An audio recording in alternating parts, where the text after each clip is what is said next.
Sean. Marco. We are here to deliver a message from the RSA conference team.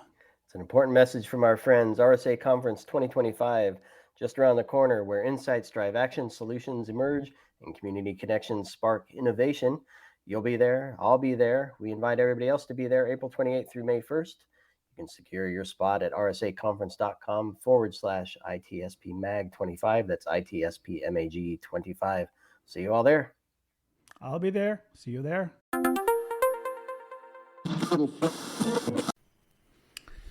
Hello, everybody. Welcome back to an episode of Redefining Society and Technology podcast with me, Marco Ciappelli.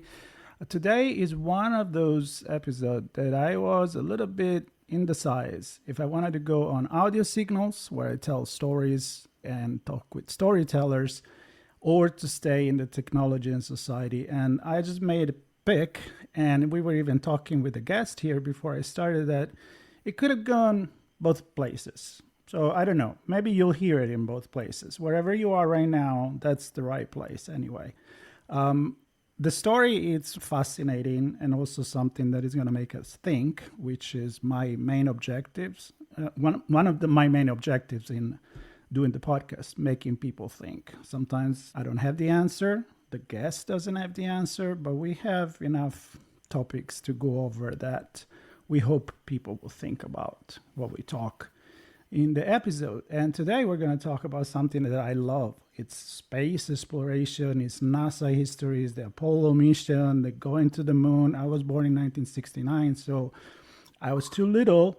But, that's I identify myself with 1969 and going to the moon as a really, really big thing for us. And many people participated in this incredible adventure. And it was a big effort. A lot of money were invested. A lot of people, they got involved. But maybe not everybody got recognized as much as they should have. And Joanne Higgins, she has a podcast and a story to share that she was already sharing on her podcast, but she wanted to be on my show. I welcome her on my show because I want to hear firsthand what the story is about, why you decided to tell this story on a podcast format, and why do you think it's important. So this is my intro. Now it's your turn, Joanne. Welcome to the show. I'm so pleased for you to be here. Thank you. I'm very excited, actually, to be here. Very good. Very good. And talk about the podcast. Yes. Oh, yeah. We could talk just about podcast in general, but I think we will miss an opportunity to talk about something very, very important. So let's start with a little bit about you. Who are you, what you do, and how you ended up, maybe podcasting and sharing these important stories. I've been a home builder for the last several years. But early in my career, I worked in film and television production. Okay. And had hoped to become a journalist, actually. But life took the direction that it took, so that didn't happen. And I was fine with that. I was fine building houses. Then my godfather, who I grew up with, worked in aerospace. He's 95 years old now. So he worked in the beginnings of, before it was even called aerospace. He loves to tell me that story. Before it was even cool. Yeah, before it was even called aerospace. He worked in it. they hadn't had a name for it yet. So he started working for North American Aviation in 1951. Wow. So yeah. So I grew up hearing stories of him at work. And I was young. I didn't think a lot about the stories that he was telling me. And when he ended up at the hospital at one point, and I went to visit. And while I was there, one of his old time colleagues came in, and they started talking about the Apollo launches at Cape Canaveral. And I had not remembered anything about the Apollo launches, him discussing that with me. And it just really piqued my interest. I happened to have a cell phone at the time, and I taped their conversation, which was really candid. And they not only talked about how wonderful it was to be part of that program, but then the conversation shifted to the treatment that they got and the problems that they had, the daily discrimination that they were challenged with. And yeah, so I thought after I got home, I listened to the tape and I thought, wow, I didn't know this and I didn't know that. And I started thinking back to my history and background that I learned in school about the Apollo missions. And they didn't talk about any of that, even though it happened during the height of the civil rights movement. Right. And I wasn't even aware that there were people of color involved in it. So I thought, if I don't know this, maybe others don't know it as well. So I started like asking my group, just, asking, hey, what do you know about the Apollo program? And then when I would tell them about men of color working in it, they were surprised. So I thought, well, this might be a good podcast, a good way to get their stories out. Was this before or after the Hidden Figures movie, 2016? It was after. It was after So because you kind of had that as, oh, there was that going on, right? I think that yes, was for people that were not connected with somebody like you in the family or friends. That was already like a big revelation to watch that movie, read that book, and so you actually say, you know what, that's a good story. I have another one, and I'm sure there are more. yes, there are Right? more. I've discovered more in my research talking to a lot of other people who were involved. Yes. Right. Right. So that's the journalist in you, because I'm picturing you in this room at the hospital and be like, wait a minute, I have I can't record this thanks to technology, and I mean that's a journalistic um, action and way of thinking right there, and then say, well, maybe there is something you can tell it. Now, when you told your the people that were talking about this, your in-law and his friend, were they happy to share this story as it recorded, or it was kind of like, where are you going with this? No, they were not. They were very reluctant Mm, to talk about it because, I mean, like I said, my godfather at that time he was in his early 90s. mm-hmm, And at first I just focused on him, and he felt no one would be interested. mm, And then I connected with some other engineers that he gave me other people to talk to, and they were not really that interested either. They thought, mm, I did this a long time ago. No one cares about mm, what I did in aerospace. yeah. So I had to convince one gentleman, Nate in particular. I really had to like call him and plead with him. So how did it go in terms of going from the idea? Because now I like to dive into the story on how this became a story. Getting this inspiration, this idea, recording, getting in touch with people, and then actually turn it into reality, which is a podcast that now you have. It's called The Other Moonshot. Yes. and it's already out. But probably by the time that I publish this, there's be probably a few episodes out. I know at the time of recording there is at least two, maybe three, something like that. So how did you put together the podcast? Were you still connected with the podcast industry? No, I was No. not. I had So you no pitched it. connection with it. No, yeah, no connection with it. I just knew. I thought the best way to do it was through a podcast, and at the time, I thought the easiest. I learned neither one of those were quite exactly true. To a certain extent. To a certain Yes, extent. what I felt was a good uh, public radio, I thought, would serve it best. And I live in Los Angeles, and we have two public radio stations, and one of them I listen to all the time. So I had set my sights on that one. I just focused on, okay, that's who I'm going to get. So I started going to their events that they would have. And at one of the events I went to, I sat next to a wonderful woman who's now my partner.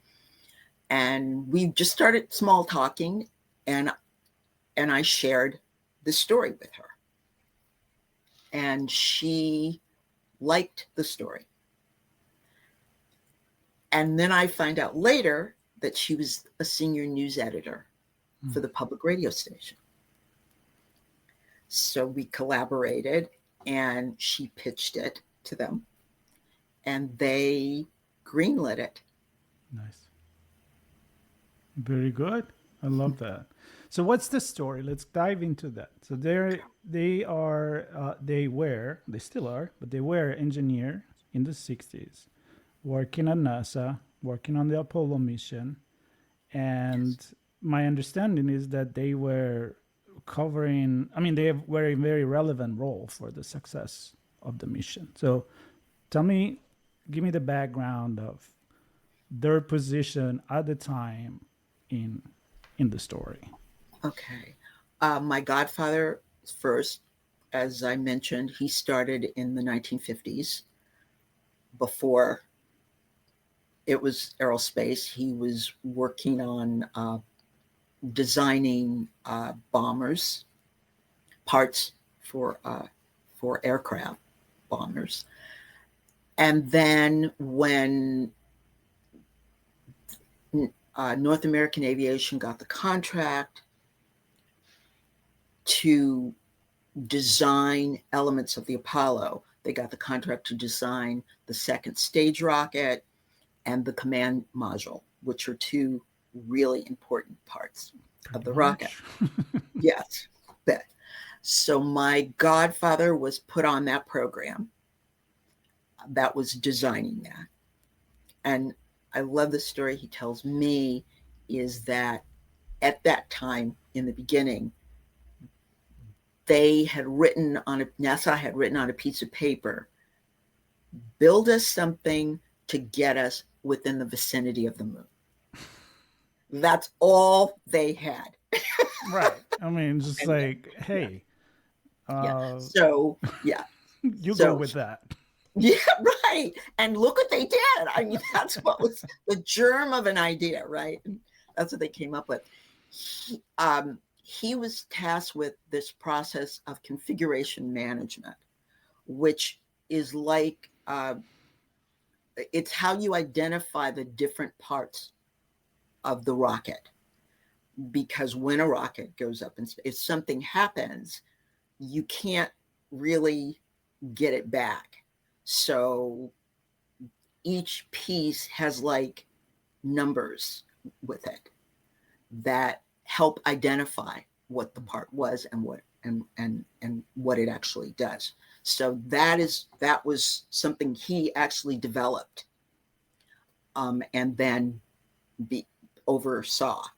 And it was very important because nothing could be designed, actually manufactured, without him stamping that it was indeed what the paperwork said. Wow. So that it was a very, very important position. Absolutely. And my godfather's name is Charlie Cheatham.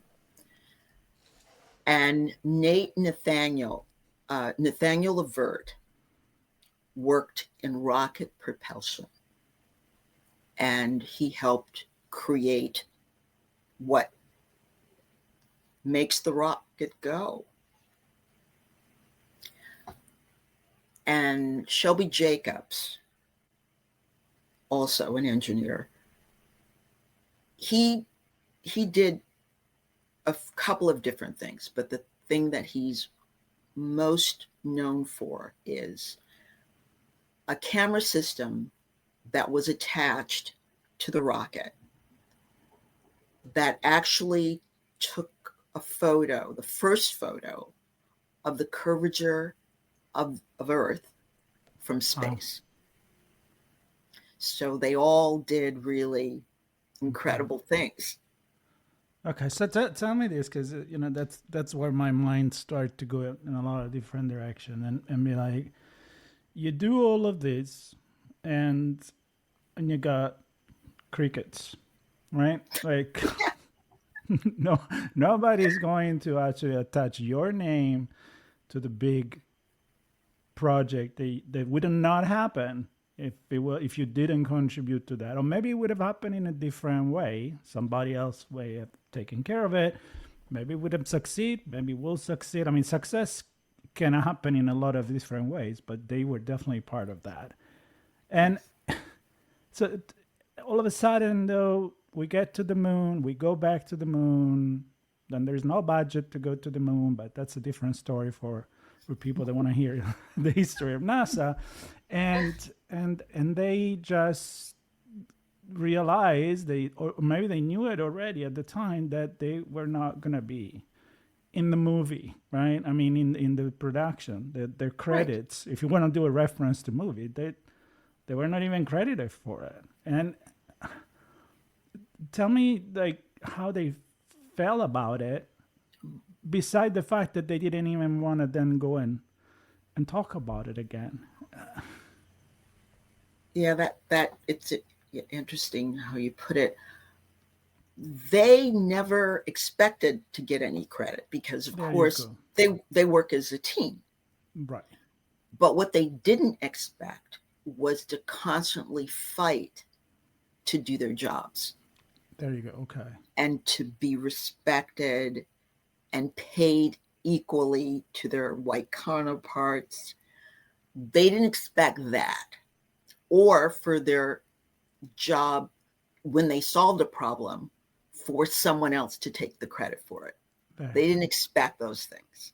Okay. And those were the constant things that they had to experience. So that's me thinking there was an environment that was somehow okay, but then you don't get the recognition. So I kind of jumped the gun there and I went to the end of it. But the truth is, what actually was happening while you're doing this important work, you also have to work in an environment that is just not hostile. Yeah, hostile. It was a hostile environment, which is why we call it the Other Moonshot, because right. There was the moonshot, which was this incredible world experience, and then there was the moonshot that was their social experience, and they were all of these men were very often more qualified than their bosses. Yeah. Especially educationally. They had more education.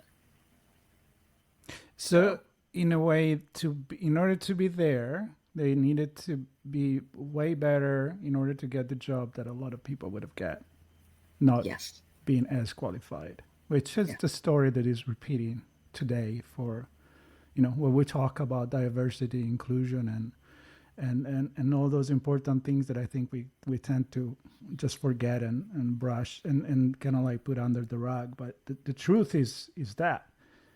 Has it changed, in your opinion, no. for the best? No. Well, of course. I mean, we've definitely made headway. What's been interesting for me with the podcast and doing events and getting to talk to young engineers now, they're telling me that they're having some similar experiences, not as extreme as my men.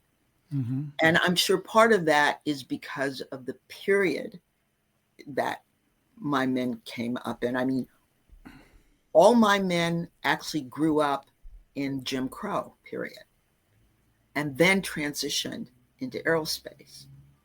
So they grew up in a period where they were treated less than, and then ended up in this huge program where they were also treated less than. Right. So here's one connection with technology. When we were talking at the beginnings, like, you know, how we're telling a story, if there is a connection with technology. Well, I'm going to give it to you right now because I do a lot of work with the cybersecurity industry. And if there is one thing that I also discuss is the diversity and inclusion aspect, because it's an industry where there is actually a lack of resources in terms of people needed in the industry, but there is this gap between the job available and the people doing it. There is also much more male, white oriented versus women inclusion and diversity and different kind of people. And when I talk to people that work for organizations that want obviously to promote this, everybody's telling me that when the team is diverse in every possible way, it's a better team. You come up with better idea, you come up with better solutions, you can think outside of the box compared with when you work with a team that is homogeneous. And that would work in different aspects. So I'm thinking like this contribution that they brought to the table, again, it could have been something that maybe other people would have not come up with. And it's hard to hear that nowadays still we build a technology that is much so not inclusive in the term of the people that work on the project and actually the people that then receive the technology. Am I making any sense? That is there a Yes. connection with kind of like Yes. the story that you're also presenting? Yes. I at first I thought it might not be relevant for years now, and then I've learned it is still quite relevant. Right. So tell me about these feedbacks a little bit more. So you go out there, they hear you at the podcast, and you go to this event, and I'm sure first thing you hear probably is, I had no idea. Right. And then, Yes, I do. I right. hear So that's people. how it starts. And then what else? I mean, what are you helping, on your opinion, achieving with sharing these stories? Adding to the history, to a very established history, because everyone knows about aerospace, and with the way the industry's transitioned, with the companies that SpaceX and Blue Horizon, there's a lot of interest in space, and as the men always say to me, what's happening now is what we started. They're using a lot of the technology that we ushered. In fact, I mean, as I was doing my research, so many of the things that have just ballooned technically started as a result of trying to send men to the moon. Our cell phones, one of the big ones, because they had to learn to really minimize things to go up in space. They couldn't be big and bulky. So that's when they started making things, really trying to see how small they could get things. And the result now is, these cell phones that we carry in our Yeah. pockets in our purses. Yeah. So, Computers and yes, medicine, remote medicine, telemedicine, that something happened out there and there is a delay in the way you communicate. There is not a doctor on board. I mean, we're talking about things that could happen when you go to Mars, where you do have, much longer even delay in the communication. So, right. and I, GPS. yeah, the GPS, Yes. that's I mean, another there's one. just it, these guys, that technology started with aerospace and going to the moon. Yeah. And the problem solving, right? I mean, I know from reading some of the books about uh, the space program that even the rendezvous concept wasn't even an option until towards the end. I mean, the idea was we get a rocket, we land it on the moon, and then we take off again. And people were like, yeah, but it's too heavy to land to start with. So I love how you presented it. It's like, okay, we need to get in the vicinity of the moon. Yes. Like, They let's weren't leave it. even, yeah, they weren't planning. They hadn't really decided if they wanted to land or not. Think about the responsibility for doing that kind of job and the and the pressure that they were living with. What other things are you learning by telling this story? Because here's the thing: like as a podcaster myself, I I feel like every time I have a conversation, I'm just learning something new. Every episode, I it's like I'm reading a book. Like so, I'm sure as you go, you probably found yourself into unveiling certain concept and stories that you haven't even had idea, or maybe even your thinking was changing as you were building, with the production and with the guest and writing the story. How did evolve your way of thinking about this? One big thing I learned that I had no idea that I was remotely interested in is that I like science. You didn't know that. Okay. No, in fact, I completely always avoided science because I'm not very good at math. So I always thought, I can't really be any type of a scientist or care that much about it because I'm so math challenged. And I learned science is a lot of different things and that I actually like it. I And like I that. like history. So I also learned that science and history can collide.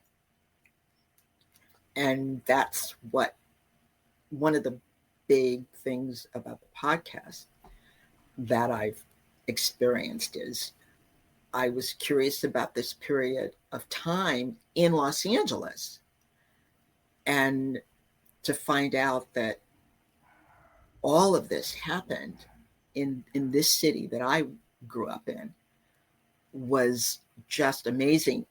And I learned that the, the aerospace industry in Los Angeles helped create a Black middle class. That was a big thing that I learned. Tell me a little bit more about that, because that's another good connection between society and technology and the other way around. So, can you tell me more about that? I had I I knew we had the Great Migration, and a lot of people of color came from the South and came here. But I was curious about what kind of jobs they were able to get. And because of the aerospace industry and the mandate that was part of the aerospace industry, which was there was a mandate because it was a taxpayer uh, program. So that meant they had to allow everybody, especially people of color, to be part of it.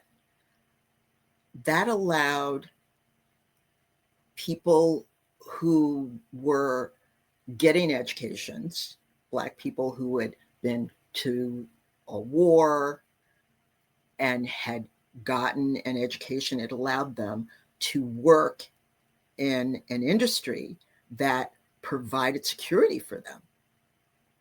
They were able to get insurance, be part of credit unions. All of those things create middle classes. So the aerospace industry was very much responsible in Los Angeles for creating middle class communities for people of color. That's an interesting perspective. But you mentioned something at the beginning where, at a certain point, they found out that they were even making as close as what other people were making. So Yes. yes, it thankfully was a positive thing that happened, but it was far obviously from perfect. Nobody would have probably believed it was perfect, but that's another reason why it wasn't. And there was a big disparity there. Yes, there was. And they found out about it, and they did what you do when you find out about those disparities. They organized and protested and tried to get it changed, but it was never changed for them.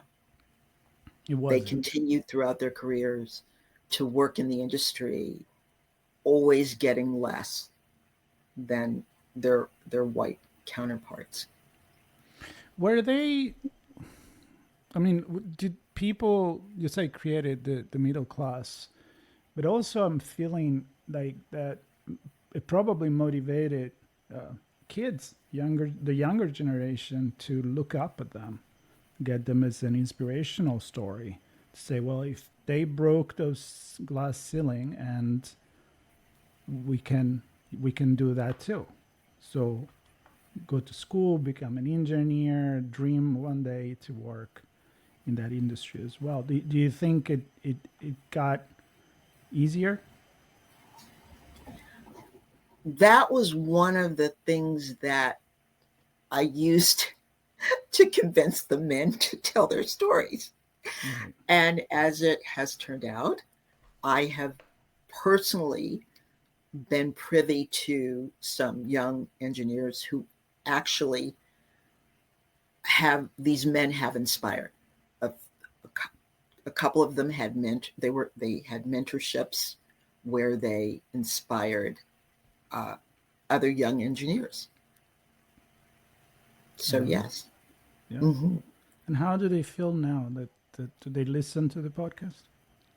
Yes, we had a listening session Okay. where they got to listen to episode 1 with their families, Nice. and it was quite amazing for them. I mean, they got very emotional about it. I bet. The other thing that I had learned from the families while I was interviewing them were family members would say to me, "Wow, I never knew this story." Because these men, they were engineers. They went to work. When they came home, they didn't talk about their work. Right. And they definitely didn't talk about discrimination or anything like that with their families. And they were really happy to be on this program that was world known. So now they're actually talking about emotionally their feelings, how they felt. And that has been just eye-opening for not only me, but their own families. I love it. And I love how you need to have, everybody has a story. Every job, I believe, is important. It's kind of like, this is rocket science. So that's really, brain surgery, rocket science, right? But also, I like to think that it doesn't matter what you do. Your job is important. Otherwise, it wouldn't be a job. It's important for society in a way or in another. But when you actually get more of the spotlight in something that, we went to the moon because of that. So there is definitely a more, I'm not gonna say interesting, but definitely a story that resonate a little bit. The echoes a little bit more far. So their contribution Reverberates. actually in sharing it, and your contribution in sharing it, I think it's exactly this. It's to let people know about it. I didn't know about it. Now I know. And hopefully other people that have been listening to the podcast, mine and your podcast, obviously, they will know about it, and maybe they'll share it. So I would like for you. Actually, I want to end with two things. One, we'll do it at the end. I want you to do a little pitch for inviting people to listen to the podcast. But before we go there, I am assuming that from the way you talk about it, that you did like doing this. I think. Tell me if I'm wrong, but I think I can tell from your face that maybe you have some other ideas. So I want to know, does this kind of awake even more the journalist in you? Do you have any other project in mind after this? It definitely awoke the sleeping journalist. Like when you wake the sleeping giant, though, you got to get out of the way, right? Right, So exactly. you don't get stepped on. Uh-huh. So it has, yeah, because I hadn't seen myself really doing it. Yeah. So I I have some other ideas. Okay. Yeah, thinking about podcasting and building. Okay. That as they say, talk what you know about. Exactly.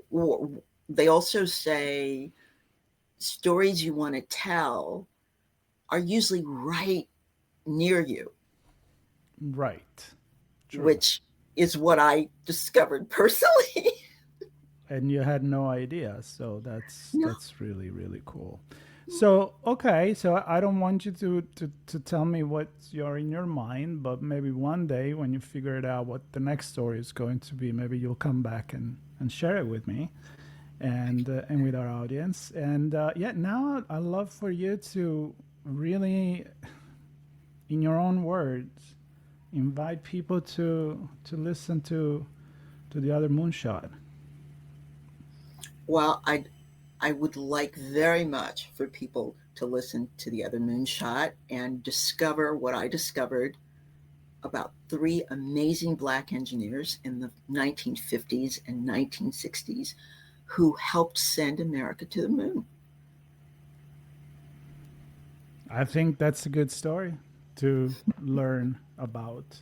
And I hope that everybody enjoy the way that we share this here on Redefining Society and Technology podcast. I sure had a good time with you, Joanne, and I'm very honored that you came here and shared the story.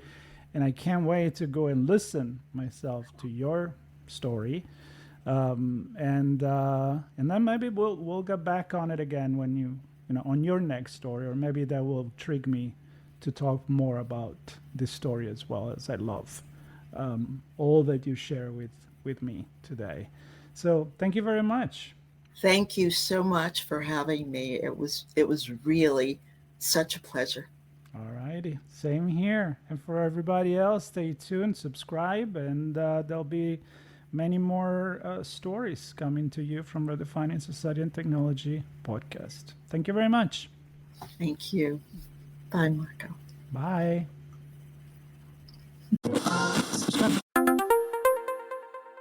Sean, Marco. we are here to deliver a message from the RSA conference team.